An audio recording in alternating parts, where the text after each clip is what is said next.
Space should have been silent. It should have been empty, predictable, and obedient beneath the engines of the Imperial Star Destroyer Judicator, a wedge of terror forged by the Galactic Empire to dominate entire star systems. Yet on this day, the void itself twisted. A ripple, thin as a needle, violent as a ruptured sun, tore across the horizon of deep space. Commander Harkin leaned forward over the holotable, knuckles white. Admiral, sensors are reading a gravitational surge. Not natural. Admiral Varus, a stiff-backed officer forged in the early fires of Palpatine's reign, narrowed his eyes. His voice remained calm, almost bored. Origin, unknown, sir. The field is collapsing inward, like it's trying to swallow space. The deck vibrated, klaxons wailed, officers scrambled. A junior ensign shouted, hyperspace conduit destabilizing. It's dragging us. The bridge lights flickered, space stretched, reality bent, and the Judicator, a vessel that once made entire planets kneel, vanished into a screaming hole of light. Dash dash dash. The tearing stopped. Silence returned. Then, ping, ping, ping. Long-range sensors struggled to rebuild themselves, jittering back to life like a blind man blinking into the sun. Admiral Varus steadied himself on the railing. Report. The navigation officer swallowed hard. Sir, we're no longer in Imperial charted space. Varus stiffened. Specify. The officer's fingers trembled over glowing keys. Star patterns not in our database. No hyperspace lanes. No beacon signals. No nearby outposts. And the damage, minimal structural loss. Systems nominal. A fortunate lie of the universe. But one the Admiral would accept. Then we reorient, Varus said coolly. This is not the first uncharted region the Empire has tamed. The crew regained composure. Imperial training drilled fear out of them, leaving only discipline. But then another ping, sharper this time. Admiral, we've detected a planetary system. 11 bodies orbiting a yellow star. Varus allowed a slight smirk. A habitable world. Yes. Third planet from the star. Oxygen-nitrogen atmosphere. Vast population centers. Electromagnetic chatter saturating orbit. An officer frowned. Primitive transmissions. Non-hypercom. Varus straightened, intrigued. Send for Lord Vader. Darth Vader arrived like a shadow made flesh. The black armor of the Sith Lord reflected the bridge lights with a cold gleam. His respirator filled the air with that iconic, mechanized breath, slow, steady, the rhythm of death itself. Admiral Varus bowed. My lord, we have emerged in uncharted space. A populated world lies ahead. Vader turned toward the viewport. The distant blue orb glimmered, small and fragile. Life, the Sith Lord rasped. Yet the Force feels thin. Thin was an understatement. To Vader, the Force normally roared, millions of voices across the galaxy feeding the current of life into him. But here, it was a whisper. Weak, faint, a strange quietness, as if the planet rejected the metaphysical entirely. Varus hesitated. Shall we proceed, Lord Vader? A long mechanical breath. Yes. The Star Destroyer angled itself toward the unsuspecting world called Earth. The first probe descended through Earth's atmosphere unnoticed. It streaked past clouds like a silent metal bird, senses drinking in every wavelength. It captured images of cities stacked like metal forests, oceans sprawling across hemispheres, people moving in frantic, chaotic order. The Empire had seen worlds like this before, industrial, pre-hyperspace, geopolitically fractured. But the silence of the Force made Earth uniquely unsettling. The probe transmitted its data to the Judicator. Then, just as it drifted over the coastline of the United States, a missile launched from a coastal defense platform. The projectile, crude by Imperial standards but effective, struck the probe. A bright orange blossom of fire bloomed in the sky. The probe disintegrated, and Earth fired the first shot of a war it didn't know it had started. Dash dash dash. Back on the Star Destroyer, alarms chimed. Officers exchanged tense glances. Probe destroyed, the comms officer announced. Hostile engagement from surface assets. Varus clasped his hands behind his back. Primitive, but intentional. Vader turned slowly. Then this world has chosen its fate. There was no anger in his voice, only inevitability. Varus cleared his throat. My lord, Shall we initiate a peace protocol first? Attempt communication. The Sith Lord faced the viewport again. They fired on an unknown vessel without provocation. Weakness should not be met with negotiation.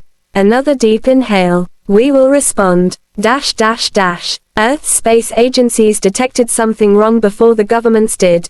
Astronomers blinked at their monitors, baffled by an enormous unknown object entering low orbit. Amateur sky watchers captured shaky footage of a triangular silhouette blotting out stars. Satellite networks crackled with interference. No one had time to react. Within minutes, the Judicator completed its orbit. Within hours, militaries worldwide scrambled jets, warships, and defensive assets. Within days, the world descended into a cold panic. Nations pointed fingers. Governments dismissed footage as fakes. News channels speculated about secret military projects. But then the Empire made its presence known. A deafening broadcast echoed through global communication networks.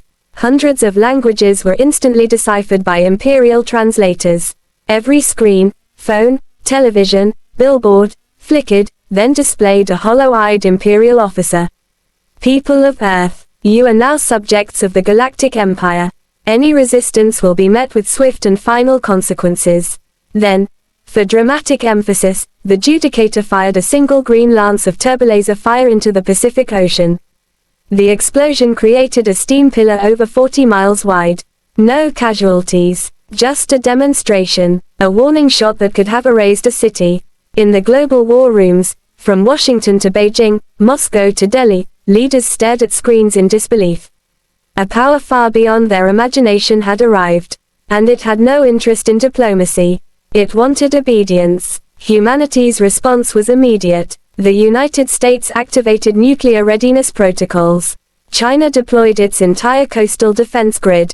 NATO scrambled fighter wings. Russia prepared strategic missiles. Every nation pointed weapons at the sky. Yet not one world leader understood the scale of what was coming. Earth believed it was preparing for a war. The Empire already believed the war was over. In his silent chamber aboard the Judicator, Darth Vader gazed down at the blue planet. I feel nothing, he whispered, almost to himself.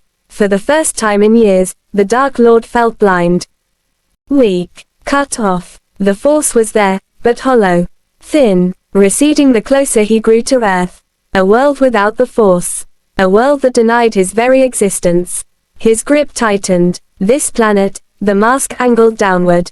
It rejects me. And that was the moment the invasion stopped being strategic. It became personal. The first thing I remember is the sound. Not the kind of sound you hear with your ears, no. This was something deeper, a vibration that lived in the bones of the air itself. A rolling, resonant hum that made birds scatter from rooftops and sent stray dogs running for cover. I stood on my apartment balcony in Lagos, clutching my railing as the morning sky flickered with unnatural veins of green light. For a moment, the world felt like it was inhaling. Then something massive slipped through the clouds, quietly, impossibly, like a mountain falling from the heavens without gravity's permission. Later, I learned its name, an Imperial lander, a shuttle big enough to fit a dozen tanks in its belly. At that moment, it was simply terror sculpted into metal. It glided toward the coastline, smoke trailing behind it as if the world itself couldn't handle its presence. And then my phone vibrated. Every phone vibrated, every screen, every billboard, every tablet, every flickering monitor in every living room, changed at the exact same second. A pale officer's face stared out like a ghost. The people of Earth will kneel to the Galactic Empire. Resistance will result in termination. Compliance guarantees survival. I stepped back inside, heart hammering. My mother shouted from the kitchen. My brother yelled from the hallway. Voices all around me.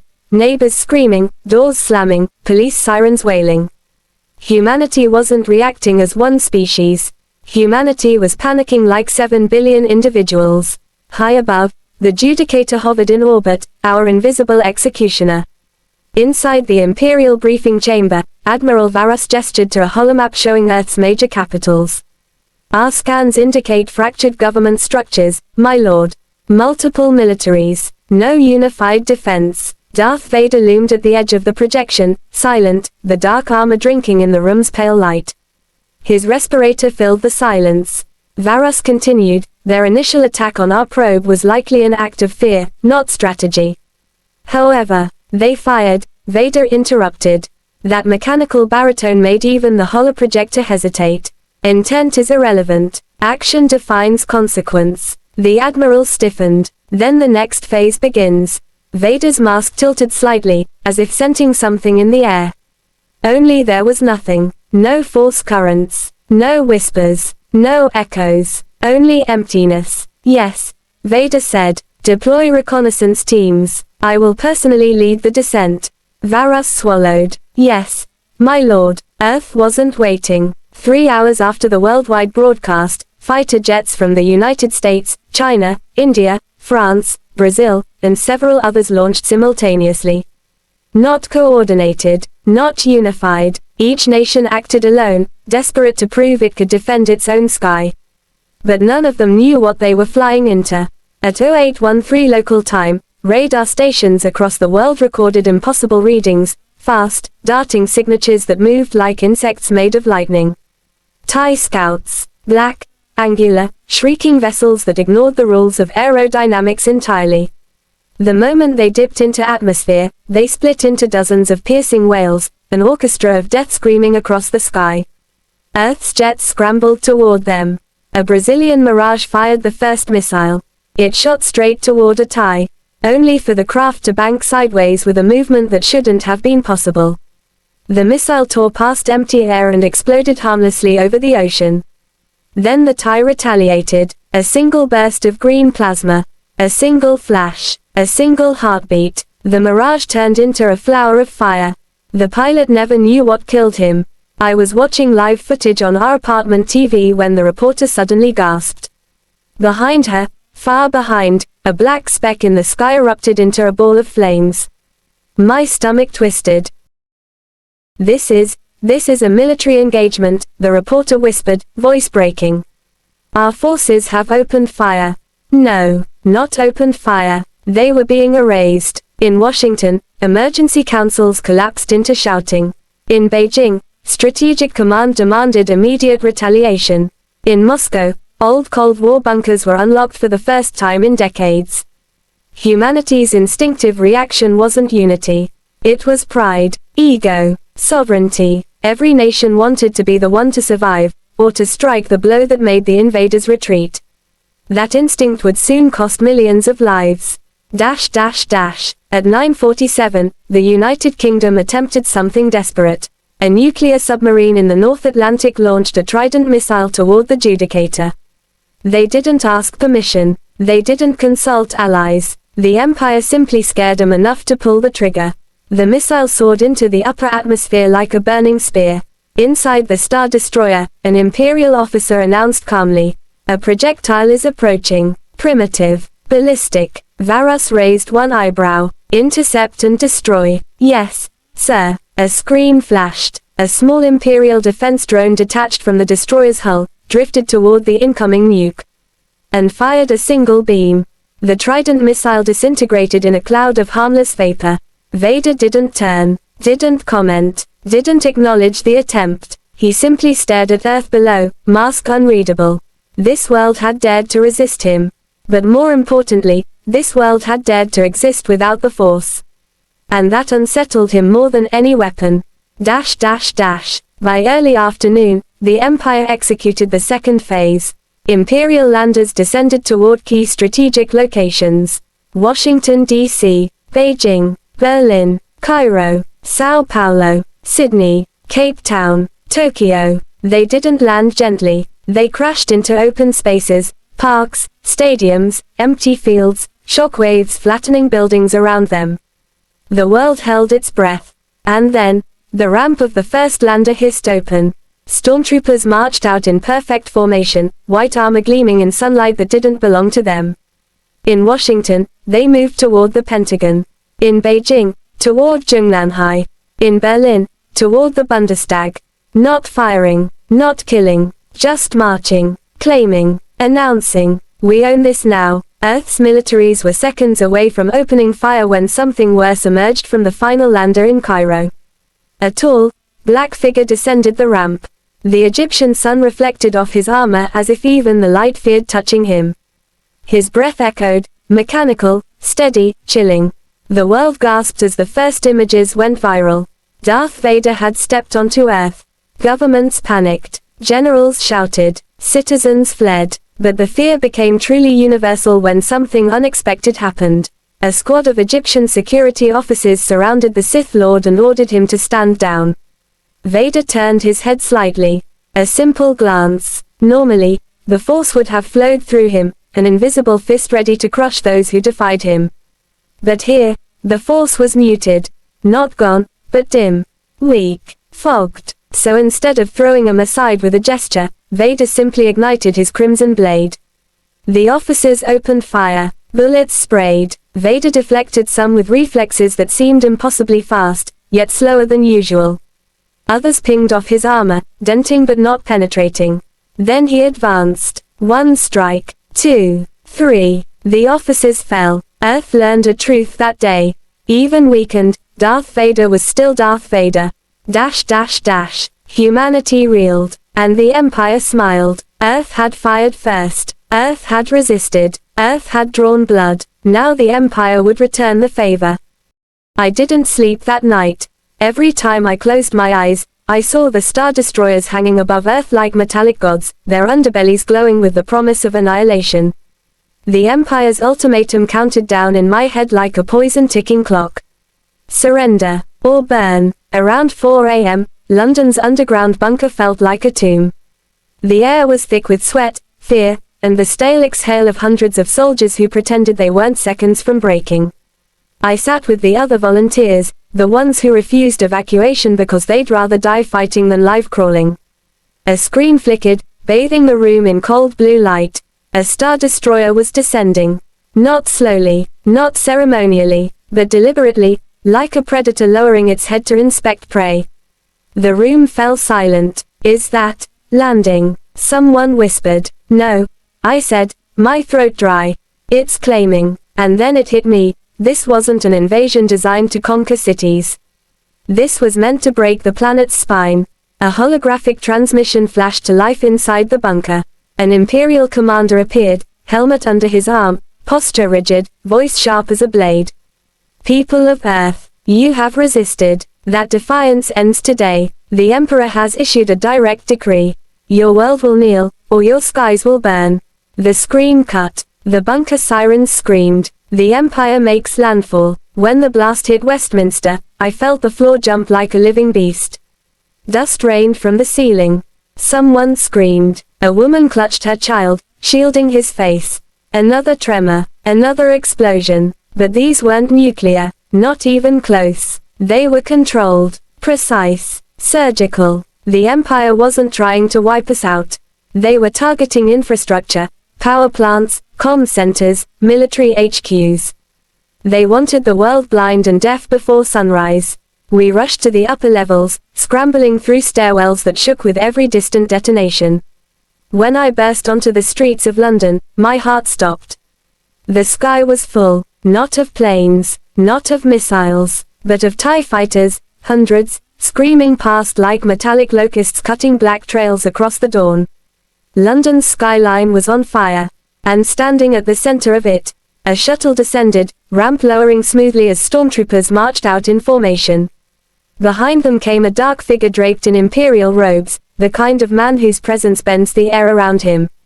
The crowd that had gathered, civilians, soldiers, refugees, backed away instinctively. He's here to negotiate, someone muttered hopefully. I shook my head. No, he's here to deliver judgment. The first contact that changed everything. The Imperial envoy stepped forward, amplifiers projecting his voice across the ruins. By order of the Emperor, Earth is now designated a Class 7 occupation zone. Surrender your military assets immediately. Any nation that fails to comply will be subjected to orbital cleansing. Someone in the crowd yelled, "Go to hell." The envoy didn't even turn. He simply signaled. A squad of stormtroopers fired in unison. The man dropped instantly. Panic erupted. People stampeded in every direction. TIEs swooped low, warning shots splitting the air. Imperial walkers, towering mechanical beasts, began marching through the streets, their metallic thunder echoing off the ruins. But even in the chaos, something happened that the Empire didn't expect. A sound rolled over the horizon. A roar. Jets, hundreds of them, from every major allied nation surged into the sky. Earth's air forces, unified for the first time in recorded history. Engage! The comms screamed. Missiles streaked upward. TIE fighters spiraled into evasive maneuvers. The sky became a battlefield. The first victory. A stormtrooper fired at me. I dove behind a half-collapsed taxi as the blast scorched the air above my head.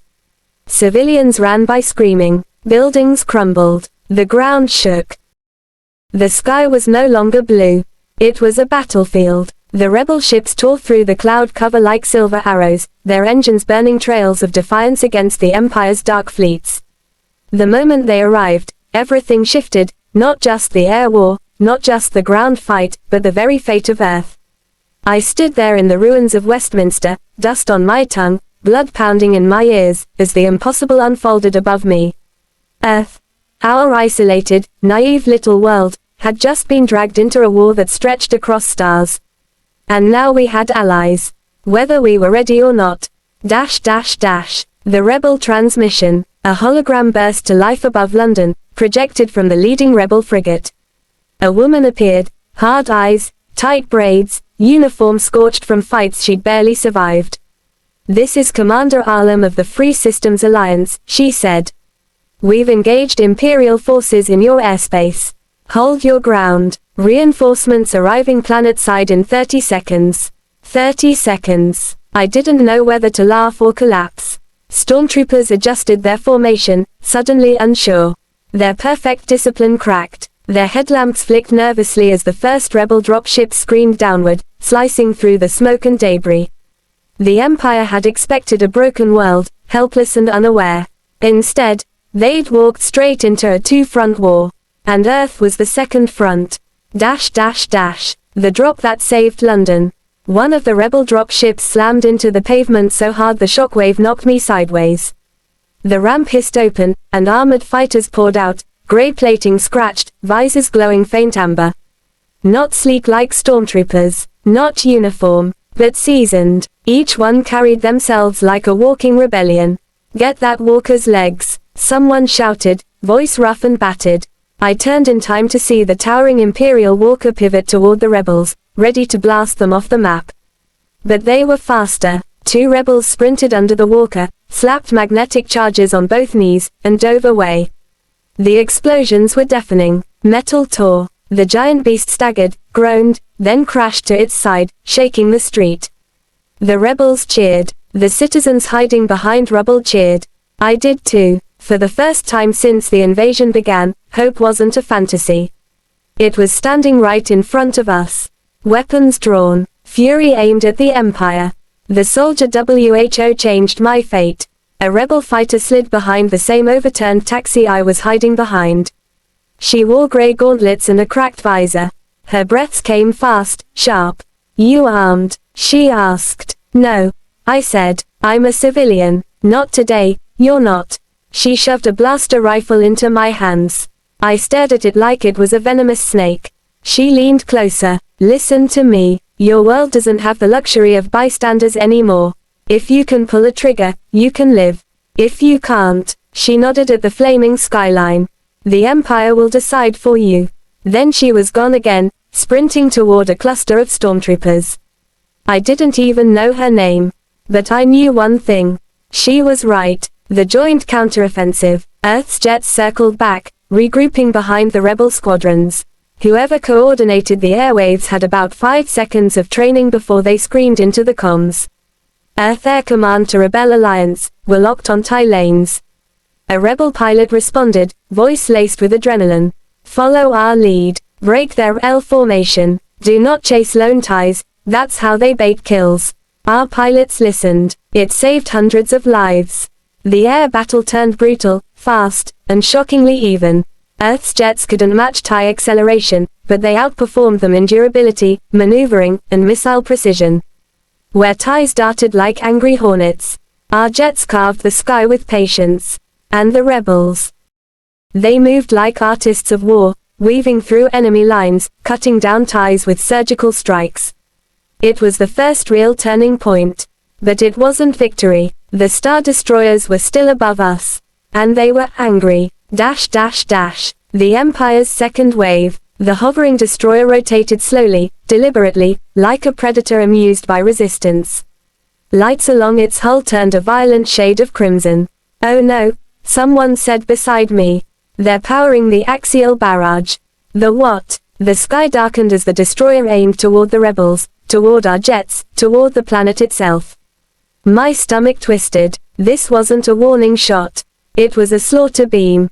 A world-killer light, and we had nothing on Earth capable of stopping it.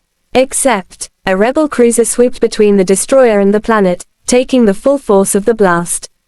The explosion turned the night into blinding white. For a moment I saw the skeleton of the cruiser, the beams, the decks, the life support rings, before it disintegrated into a cloud of burning fragments. I felt the heat on my face. The shockwave threw me backward. The earth trembled. When I looked again, the cruiser was gone. Silent. Ash. Someone behind me whispered, voice cracking. They died for us. And that was the moment. The moment the entire planet changed. Because Earth wasn't fighting for survival anymore. We were fighting for them too. The message that united Earth. Another rebel transmission went planet-wide. Earth forces, hold your positions. A fleet from the Outer Rim is en route. You have 30 minutes. Do not break. Do not fall. The Empire will not claim this planet. 30 minutes. We could barely survive 30 seconds. But we didn't back down. Not this time. For the first time in history, every nation, every soldier, every pilot chose the same enemy, an enemy none of us had known even existed a week earlier. Not because Earth was strong. Not because we were prepared. But because someone had sacrificed their life to protect us. And you don't let a sacrifice like that die in vain. The moment I stopped being a bystander, stormtroopers regrouped in the street ahead. They were marching toward a group of civilians trapped inside a collapsed building. I froze. My legs shook. My hands trembled around the blaster the rebel had forced on me. I'd never fired a weapon. But I knew the look of people about to die. The stormtroopers raised their rifles. I didn't think. I didn't breathe. I just fired. The blast hit one trooper in the chest. He fell back, armor cracking. The others snapped toward me. Blaster bolts filled the air. I dove behind rubble, my heart hammering, my ears ringing. Then rebel fighters stormed in, taking the troopers down in coordinated bursts. One of them grabbed my shoulder. "You did good," he said. But the truth was, I didn't feel good. I felt changed, like the invasion had stolen something from me and replaced it with cold survival instinct. And the night wasn't done. Not even close. The rebels called it Operation Horizon Break. Earth called it suicide, but we didn't have a choice. Not with the Star Destroyers tightening their orbital lock. Not with Imperial transports preparing another wave of ground assaults. Not with our cities burning and our allies dying in the sky above us. If we wanted a future, we had to leave the cradle. And for the first time in human history, Earth launched a joint space fleet. Not explorers, not scientists, not dreamers, warriors, launch prep, chaos, courage, and cold metal. I found myself at a makeshift spaceport carved out of an abandoned military runway. Earth vehicles, rebel tech, and hastily welded hybrid machinery were scattered everywhere like the world's strangest scrapyard. A rebel engineer shoved a helmet into my hands. "You ever been to space?" she asked. I laughed. "Lady, I've barely been out of London." "Well," she slapped the helmet onto my head, "you're about to leave the planet." The ship I was assigned to wasn't even finished. It was a Frankenstein of a civilian shuttle fuselage, experimental ion boosters, repurposed rebel shield plates, Earth missile pods welded to the belly, and a cockpit that smelled like burnt plastic and fear. Someone yelled, "All hands, board now." Imperial artillery heating up. The ground trembled. Rebel fighters roared overhead. Then the klaxon sounded, the deep, metallic howl of a world stepping into a war it never asked for. The launch. We shot upward with such brutal force I thought my ribs would crack. The engines screamed, the hull vibrated, and for a moment it felt like the entire ship would tear apart. Then, gravity broke, the shaking stopped, and Earth fell away behind us. I stared through the viewport, breath caught in my throat. Cities, oceans, clouds. All of it shrinking, all of it fragile, all of it worth fighting for. Around us, dozens of other Earth vessels rose, some sleek, some ugly, some still sparking from rushed assembly. Rebel frigates flew escort, their hulls glowing faint orange from atmospheric friction. The comms exploded with voices. Squadron 3, stay in formation. Watch the incoming TIE lane. Earth command to Rebel Alliance, we have full orbital breach. Copy that. Welcome to the war. And then we saw them. The Star Destroyers. Two massive triangular titans, larger than anything our species had ever imagined, drifting like silent executioners above the world. Waiting, watching, hungry. The first space battle in human history. The TIE fighters launched first, swarms of them, a cloud of shrieking death that filled every radar screen. Our ship jolted as we entered combat range. Targets locking. The pilot shouted, missile tubes armed. The weapons tech answered, shields at 50%. A rebel engineer added, that's the most Earth's grid can handle without melting the hull. A TIE screamed past our viewport, so close I saw the pilot's helmet. Then another, then a dozen. Space lit up with blaster fire. Streaks of red, flashes of blue shields, contrails of missile smoke. Earth's jets couldn't come up here. Only the hybrid ships could. Only us. And we were outnumbered 20-1. The first explosion happened to our left, a shuttle ripped apart by a TIE barrage. No survivors. Just debris and silence. The second explosion was ours, a missile locking onto a TIE cluster and reducing 4 of them to flaming shards. The third explosion. We didn't even know whose it was. There were too many. This wasn't a battle. It was a storm. The bridge of the Star Destroyer. A transmission cut through all frequencies. Cold. Imperial. Commanding. This is Captain Isidon of the Imperial Star Destroyer Obsidian Scourge. Earth's resistance is admirable but futile. Stand down or be eradicated. Our pilot muttered, up yours, and launched a volley of missiles straight at the destroyer's shield grid. They flared, exploded, and did nothing. The destroyer didn't even shudder. Then its turbo laser arrays rotated toward us. Brace. A blinding green beam streaked past, close enough to turn the space around us white hot. The shockwave hurled our ship sideways. Warning lights blossomed across the dashboard. Shields down to 20%. One more hit like that and we're vapor. Just keep flying, damn it. But then something unexpected happened. The destroyer paused. Its guns went still. It wasn't aiming at us anymore. It was aiming at Earth. The rebel COUNTERMOVE. A rebel cruiser shot across the destroyer's bow, cannons blazing. It unleashed a barrage of ion fire, short-circuiting an entire flank of the destroyer's shields. The huge ship flickered, once, twice, like a dying sun. Then the rebel commander's voice crackled through the comms. All Earth vessels, concentrate fire on the Scourge's weakened grid. Now, this was our chance. Earth's ships weren't powerful, but we were many. We fired everything. Missiles, lasers, unstable plasma bursts, anything that could burn. The destroyer's weakened shield buckled. Sparks erupted across its hull. Internal lights dimmed. For the first time, the Empire felt pain. And it enraged them. The Empire's retaliation. The second Star Destroyer, the Maelstrom, broke formation. It turned. It aimed directly at our fleet. And it unleashed hell. Dozens of turbo laser bolts rained across the battlefield. Entire Earth squadrons disappeared in bursts of green fire. Rebel frigates lost engines, shields, wings. A whole section of the sky spun with debris. Our cockpit filled with alarms. Emergency boost. No. We'll overload the reactor. DO it. We dove just as a turbo laser beam ripped through the space our ship had been occupying 1 second before. My hands were shaking, my throat tight, my heart nearly bursting. Then, through the chaos, a new signal echoed across all channels. Outer Rim fleet dropping out of hyperspace in 15 seconds. 15 seconds. We just had to survive 15 more seconds. But 15 seconds in a Star Destroyer's kill zone feels like eternity. The final 15. TIEs swept around us again. A pirate-like rebel squadron intercepted them. We barely dodged another cannon burst. A nearby Earth cruiser split clean in half, its pieces drifting, burning, silent. 10 seconds. A wing of TIE bombers descended toward us. Our pilot screamed, "Hold tight."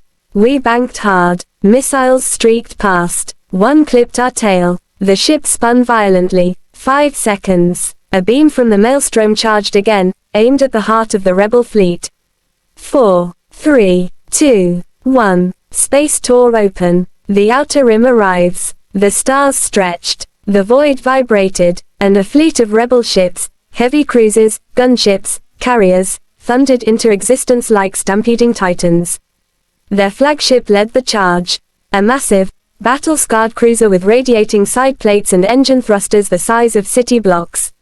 The moment it cleared hyperspace, it fired a planet-shaking ion barrage straight into the Maelstrom's forward shields. The Imperial destroyer reeled. Its shields shattered in a burst of blue light. The rebel flagship broadcast one message. To all Imperial forces, this planet is under our protection. Withdraw or be destroyed. The battle turns. Our pilot laughed, the first genuine laugh since the war began. Looks like Earth just got adopted. The Empire scrambled. TIE formations broke. Imperial officers shouted through static. A few Star Destroyer systems flickered as the ion overload spread. Rebel ships surged forward like wolves scenting blood. Earth's hybrid fleet joined them. And for the first time since the invasion began, the Empire wasn't winning. The storm broke at dawn. Earth's unified forces, nations that had once spent decades at odds, stood together in a fragile alliance born not of diplomacy, but survival. The night sky over the Atlantic was still bruised with smoke from the previous day's battle, a battle that had been won only through desperation, stolen Imperial tech, and sacrifice. But as the sun rose, every radar across the planet began to scream with warnings. The Imperial fleet was returning. High above the stratosphere, space rippled as a wedge-shaped colossus slid from hyperspace. The first returning destroyer was the Devastator, the personal command vessel of one of the most feared figures in Imperial history. Its obsidian silhouette glided across the darkness like an omen. Aboard it stood the towering presence of Darth Vader. The Dark Lord of the Sith stared through the viewport, his mechanical breath echoing in the silent tension of the bridge. Reports streamed in, how Earth, an unregistered, unremarkable Outer Rim-class world, had resisted. How it had destroyed a Star Destroyer. How it had taken Imperial prisoners. How humans, non-force, untrained, technologically primitive by galactic standards, had managed to wound the Empire's pride. Every officer on the command deck waited for his response. Vader merely whispered, "Prepare the ground assault." The captain did not hesitate. "Yes, my lord." Across the planet, the first warning came from a US orbital telescope. Then from a European space station. Then from amateur astronomers tracking the night sky. Streams of descending fire lit the heavens, dropships deploying in coordinated formation. Inside one of Earth's hastily unified war rooms, alarms blared as monitors filled with red military markers. "They're landing, everywhere," a Nigerian general said, her voice tight. Simultaneous deployment across 5 continents. A Brazilian aerospace commander cursed under his breath. "They're not taking territory, they're overwhelming it." Earth did not have a defense grid. Earth did not have planetary shields. Earth had no Jedi, no Sith, no hyperspace lanes to escape through. The world had only itself, and whatever it had scavenged from the fallen Imperial cruiser it had torn apart 2 days prior. But humanity had something the Empire had overlooked. They learned fast. Inside a fortified hangar deep beneath Iceland's volcanic ranges, a team of engineers and scientists worked frantically around a half-repaired TIE fighter husk. Sparks flew as welding torches connected power relays. Along the exterior, someone had mounted panels stripped from a downed fighter and fused them with experimental human alloys. A prototype, not elegant, not stable, but functional. A scientist slammed a battery cell into the modified cockpit. "If this doesn't explode mid-air, we'll be able to shoot back. Exploding is still better than surrender, a pilot muttered as she climbed inside. The engine roared to life, half Imperial scream, half human growl. But none of these isolated pockets of resistance mattered yet. Not until the Empire deployed its true weapon. On the North American East Coast, civilians scattered as the sky itself tore open. A shuttle descended, sleek, obsidian, unmistakable. Its ramp slammed into the ground with metallic finality. Footsteps followed, heavy, measured, mechanical. Vader emerged, his black cloak billowing in the storm winds that had begun to gather across the coastline. Around him, dozens of stormtroopers marched into formation. His respirator hissed a warning, one Earth did not understand but instinctively feared. The first line of soldiers prepared to engage. Then something happened that the Empire had not anticipated. Earth scientists, using data salvaged from the crashed Imperial cruiser, had determined one strange anomaly. The planet's electromagnetic field interfered with the tracking systems of stormtrooper helmets. Not enough to blind them, but enough to unbalance their aim by micro-degrees. In a chaotic skirmish, micro-degrees mattered. A barrage of bullets streaked across the beach, forcing troopers into cover. Vader lifted a hand and the shots reversed course, spiraling into the air before slamming harmlessly into the sand. He advanced. Every step was inevitable. Then a missile, fired from an improvised launcher, streaked toward him. He stopped it mid-flight, turned his head slightly, and redirected it into an abandoned cargo ship offshore. The resulting explosion rocked the harbor. Earth was fighting desperately, but Vader was not an army. He was a calamity. Still, Earth had its own surprises. From a rooftop overlooking the battlefield, a high-frequency pulse cannon, derived from reverse-engineered Imperial power cores, powered on. Its coils glowed white. Target acquired, a French technician muttered. Firing. A beam of condensed, vibrating energy shot toward the Dark Lord. It hit him square in the chest. The shockwave tore a crater in the beach. Sand spiraled upward. Troopers were thrown back. Smoke swallowed the world. For a moment, just a moment, no one saw anything. Then a silhouette emerged through the haze. Vader stumbled. He touched the wound in his armor, sparks flickering along the damaged plating. Not enough to kill him, but enough to hurt him. He looked up at the rooftop. At the humans. At the Defiance. And for the first time during the invasion, he understood. Earth was not weak. Earth was dangerous. His lightsaber ignited with a roar, scarlet cutting through the fog. And the next phase of the invasion began. But across the ocean, something else was happening. Inside a massive underground facility hidden beneath the Sahara, Earth scientists had uncovered something from the wreckage of the destroyed Star Destroyer, a fragment of a star map. A holographic star chart with an unfamiliar inscription. A set of coordinates that did not match anything known. NASA scientists stared at it in disbelief. Those stars, they're not from the Milky Way, one murmured. A hush fell over the room. Then where the hell did the Empire come from? No one had an answer. But one thing was clear. Earth was no longer defending itself. Earth was unraveling secrets about the galaxy, secrets the Empire had not intended to reveal. Secrets the Emperor would kill to bury. High above, on the Devastator, a hologram flickered to life.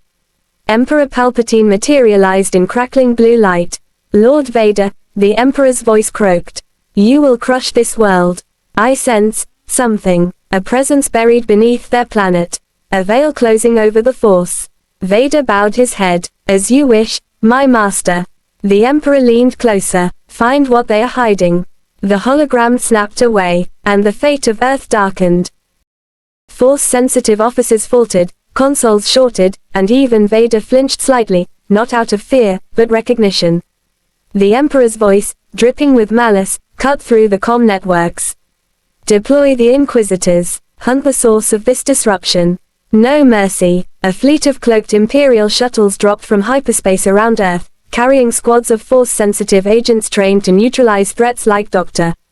Voss. Their presence signaled that the Empire now treated Earth not as a nuisance world, but as a threat demanding annihilation. Ground war escalates. On the surface, humanity's hybrid defense forces collided with the first wave of Shadow Battalion troopers. Streets of London, Paris, and New York became war zones, where human ingenuity met Sith-level precision. One particularly desperate engagement occurred in the streets of New York. Earth-made plasma turrets riddled dropships from above. Soldiers used energy shields scavenged from TIE wreckage to deflect incoming fire. Every corner and alley became a trap, rigged with explosives and hacking devices designed to fry Imperial droids. Yet, the Shadow Battalion pressed forward, cutting through human lines like a blade.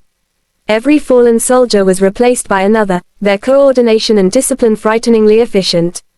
Then came the dark figure, Vader himself, cutting a path through resistance. His lightsaber sliced through mech turrets and heavy artillery alike, his presence alone forcing tactical retreats. Humanity's finest fought valiantly, but against a living avatar of the dark side, conventional tactics were almost irrelevant. The human secret revealed. Deep underground, in the Sahara complex, Drive, Voss activated a newly discovered mechanism from the wreckage of the destroyed Star Destroyer. It was an alien device, an artifact infused with a faint force signature, something Palpatine clearly had not anticipated. "This isn't just technology," she whispered. "It's a key, something the Emperor once buried." As she activated it, the planet shivered. Energy surged through the crust, resonating with the Star Destroyer's systems. It pulsed outward in waves, disrupting communications, shields, and targeting computers across the orbital Imperial fleet. In orbit, Vader's eyes narrowed under his mask. Even he could feel the interference. "Find it, destroy it," he growled, his lightsaber igniting again. But by the time ground teams tried to locate the source, the device had projected an energy shield so dense that no conventional weapon could penetrate. For the first time in this invasion, Earth had leverage against the Empire. The escalating dilemma. Across the battlefield, the Emperor's frustration grew. Palpatine had underestimated humans, untrained, unprepared, yet astonishingly adaptive. He had underestimated their ingenuity. He had underestimated their unpredictability. "Lord Vader," he hissed through the comm, "you are failing to end this war. You must strike harder." Vader's mechanical breath was steady, but his movements became faster, more precise. He descended into urban battlefields, facing humans, improvised droids, and orbital artillery alike. And with every strike, Earth's defenses adapted further, learning from mistakes almost instantly. The balance of power was no longer straightforward. For the first time in Imperial history, a world that had never been force-sensitive, and never been aware of galactic politics, was dictating terms to the Sith and the Emperor himself. And in the shadows, Drive, Voss device pulsed, a silent promise that humanity might yet survive the wrath of the galaxy's greatest tyrants. The night sky burned like molten metal. Across every continent, the ground trembled as Imperial forces deployed en masse. Dropships rained from the heavens, each carrying squads of stormtroopers and specialized units. But Earth had adapted, and adaptation here meant improvisation at scales that would have made any galactic commander raise an eyebrow. From the shattered ruins of Tokyo to the deserts of North Africa, Earth's militias, armed scientists, and scavenged rebel technology had erected defensive perimeters, plasma barricades, and improvised turrets. Every landing zone became a killing field. Every city, a maze of destruction and resistance. But the Imperial tide was relentless. High above, the Devastator and Maelstrom loomed in geosynchronous orbit, their turbo lasers primed. On board the Devastator, Darth Vader strode across the bridge, his respirator echoing with each measured step. His crimson blade had been ignited earlier, slicing through the air in a silent warning to the officers around him. "Lord Vader," an officer reported, "planetary resistance is heavier than anticipated. Casualties among initial landing squads exceed projections." Vader's mechanical breathing filled the pause before his words. "They underestimate us. That ends tonight. Prepare the Shadow Battalion for immediate deployment." The Shadow Battalion, elite stormtroopers trained for planetary devastation, equipped with experimental weapons capable of breaching any conventional defense, were humanity's nightmare-given form. The dropships pierced the clouds like black predatory birds, each with Vader personally overseeing the coordination. Earth's countermeasure. In the ruins of Berlin, a multinational command center worked frantically. Communications were a tangle of encrypted transmissions, static-filled reports, and desperate pleas for reinforcements. But then a breakthrough came. A human scientist named Drive, Elena Voss, had discovered a weakness in the Star Destroyer's defensive matrix. It's not the shields themselves, she said, pointing at a holographic display derived from salvaged Imperial schematics. It's the resonance frequency. We can overload their power conduits, but only if we can get close enough to inject the pulse directly. Nearby, a pilot, Sergeant Jace Maury, veteran of the orbital skirmishes, slammed his fists against a console. Then we fly in, take the fight to them before they crush every city we've saved. Earth's hybrid fleet was assembled. What remained of the orbital shuttles, Earth-modified TIEs, and retrofitted missile frigates prepared for a daring run. The operation was suicidal, everyone knew it, but survival had made humans fearless, or desperate enough to ignore fear entirely. The first strike. The assault began just as the sun dipped behind the horizon. The hybrid ships streaked from orbit, weaving between turbo laser fire and TIE fighter swarms. They dodged, darted, and counterattacked, launching missile pods designed to disrupt shield harmonics. One human ship, piloted by Maury himself, managed to breach the outer defenses of the Maelstrom. Guided by Dr. Voss calculations, he fired a pulse directly into the ship's secondary conduit. Sparks cascaded across the hull. Energy grids flared and popped. The turbolasers froze mid-charge. A roar echoed across Earth's communications channels. The first Star Destroyer had been disabled, temporarily. On board the Devastator, Vader's sensors picked up the surge. He turned, sensing the anomaly before his officers reported it. Locate the source. Kill them all. Palpatine's intervention. High above, in the immaterial glow of his private chamber aboard the Devastator, Emperor Palpatine watched the chaos unfold. Interesting, he hissed. The humans are learning too quickly. This planet harbors potential. He waved his hand, sending a subtle wave of dark side energy through the ship's systems. The night sky burned like molten metal. Across every continent, the ground trembled as Imperial forces deployed en masse. Dropships rained from the heavens, each carrying squads of stormtroopers and specialized units. But Earth had adapted, and adaptation here meant improvisation at scales that would have made any galactic commander raise an eyebrow. From the shattered ruins of Tokyo to the deserts of North Africa, Earth's militias, armed scientists, and scavenged rebel technology had erected defensive perimeters, plasma barricades, and improvised turrets. Every landing zone became a killing field. Every city, a maze of destruction and resistance. But the Imperial tide was relentless. High above, the Devastator and Maelstrom loomed in geosynchronous orbit, their turbo lasers primed. On board the Devastator, Darth Vader strode across the bridge, his respirator echoing with each measured step. His crimson blade had been ignited earlier, slicing through the air in a silent warning to the officers around him. Lord Vader, an officer reported, planetary resistance is heavier than anticipated. Casualties among initial landing squads exceed projections. Vader's mechanical breathing filled the pause before his words. They underestimate us. That ends tonight. Prepare the Shadow Battalion for immediate deployment. The Shadow Battalion, elite stormtroopers trained for planetary devastation, equipped with experimental weapons capable of breaching any conventional defense, were humanity's nightmare-given form. The dropships pierced the clouds like black predatory birds, each with Vader personally overseeing the coordination. Earth's countermeasure. In the ruins of Berlin, a multinational command center worked frantically. Communications were a tangle of encrypted transmissions, static-filled reports, and desperate pleas for reinforcements. But then a breakthrough came. A human scientist named Drive, Elena Voss, had discovered a weakness in the Star Destroyer's defensive matrix. It's not the shields themselves, she said, pointing at a holographic display derived from salvaged Imperial schematics. It's the resonance frequency. We can overload their power conduits, but only if we can get close enough to inject the pulse directly. Nearby, a pilot, Sergeant Jace Maury, veteran of the orbital skirmishes, slammed his fists against a console. Then we fly in, take the fight to them before they crush every city we've saved. Earth's hybrid fleet was assembled. What remained of the orbital shuttles, Earth-modified TIEs, and retrofitted missile frigates prepared for a daring run. The operation was suicidal, everyone knew it, but survival had made humans fearless, or desperate enough to ignore fear entirely. The first strike. The assault began just as the sun dipped behind the horizon. The hybrid ships streaked from orbit, weaving between turbo laser fire and TIE fighter swarms.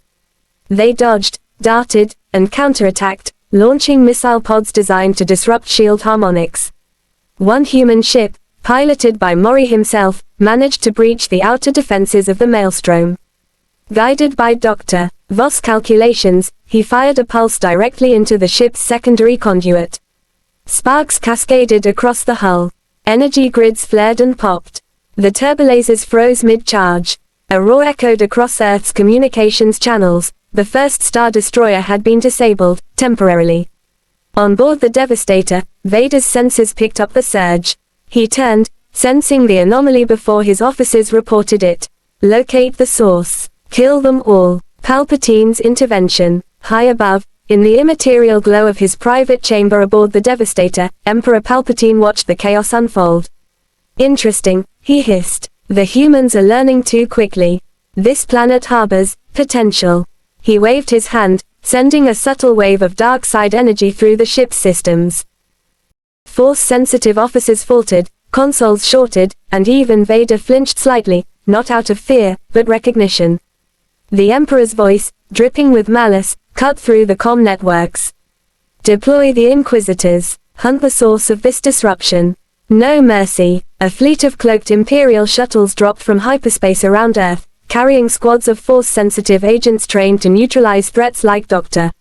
Voss. Their presence signaled that the Empire now treated Earth not as a nuisance world, but as a threat demanding annihilation.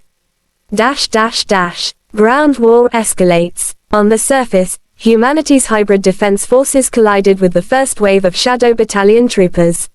Streets of London, Paris, and New York became war zones, where human ingenuity met Sith-level precision. One particularly desperate engagement occurred in the streets of New York. Earth-made plasma turrets riddled dropships from above. Soldiers used energy shields scavenged from TIE wreckage to deflect incoming fire.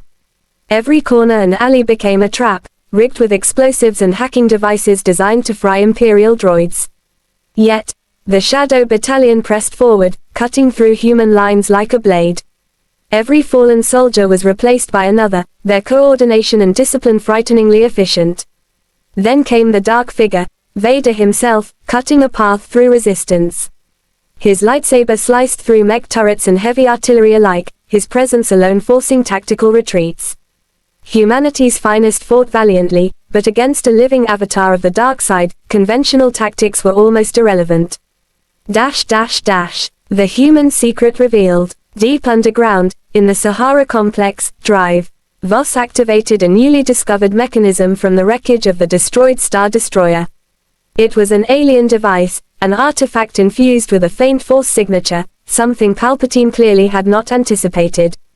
"This isn't just technology," she whispered. "It's a key, something the Emperor once buried." As she activated it, the planet shivered. Energy surged through the crust, resonating with the Star Destroyer's systems. It pulsed outward in waves, disrupting communications, shields, and targeting computers across the orbital Imperial fleet. In orbit, Vader's eyes narrowed under his mask. Even he could feel the interference. "Find it. Destroy it," he growled, his lightsaber igniting again. But by the time ground teams tried to locate the source, the device had projected an energy shield so dense that no conventional weapon could penetrate. For the first time in this invasion, Earth had leverage against the Empire. The escalating dilemma. Across the battlefield, the Emperor's frustration grew. Palpatine had underestimated humans, untrained, unprepared, yet astonishingly adaptive. He had underestimated their ingenuity. He had underestimated their unpredictability. "Lord Vader," he hissed through the comm, "you are failing to end this war. You must strike harder." Vader's mechanical breath was steady, but his movements became faster, more precise. He descended into urban battlefields, facing humans, improvised droids, and orbital artillery alike. And with every strike, Earth's defenses adapted further, learning from mistakes almost instantly. The balance of power was no longer straightforward. For the first time in Imperial history, a world that had never been force-sensitive, and never been aware of galactic politics, was dictating terms to the Sith and the Emperor himself. And in the shadows, Drive, Vos device pulsed, a silent promise that humanity might yet survive the wrath of the galaxy's greatest tyrants. When the Galactic Empire launched a full-scale invasion of Earth, humanity faced forces that had conquered entire star systems: Darth Vader, the Shadow Battalions, and the Emperor himself. Cities burned, orbital fleets hovered in menacing silence, and global militaries scrambled to respond to an unprecedented extraterrestrial threat. Yet, humanity's ingenuity, adaptability, and unity became the greatest weapons. Dr. Elena Vos and a coalition of scientists and military leaders discovered and activated a mysterious alien device capable of disrupting Imperial technology and partially countering the dark side. Combined with daring global strikes and improvised weaponry, Earth's forces managed to cripple orbital star destroyers, repel Vader's elite troops, and force the Empire into retreat. Though the planet bore scars, destroyed cities, lost lives, and lingering fear, humanity emerged stronger and more united than ever before. They had survived what no other world had resisted, leaving the Empire humiliated and wary. Darth Vader returned to report the anomalies, and Emperor Palpatine seethed with a promise of vengeance, signaling that Earth's trial was far from over. In the end, Earth proved that courage, ingenuity, and resilience could challenge even the most powerful forces in the galaxy. This encounter marked the planet's awakening, a small, unassuming world that had made the Empire take notice and the Force itself pause. Key takeaway: humanity, united by survival and guided by intellect and courage, can defy overwhelming odds, even against the most terrifying galactic power. The Empire underestimated Earth, and that miscalculation changed everything. Disclaimer: this video is a work of fiction and a what-if scenario. All characters, locations, and events from the Star Wars universe are used for creative purposes only. This story is not affiliated with, endorsed, or approved by Lucasfilm, Disney, or any official Star Wars entity. Viewer discretion is advised for mature content. Before we dive into today's insane what-if story, make sure you smash that subscribe button. Rocket. This channel brings you the wildest alternate realities, mind-bending sci-fi twists, and stories you won't hear anywhere else. If you love epic battles, shocking surprises, and jaw-dropping, what really happened moments, you're in the right place. Hit subscribe, turn on notifications, and let's jump straight into this incredible tale. What if the Galactic Empire invaded Earth? Trust me, you don't want to miss what happens next.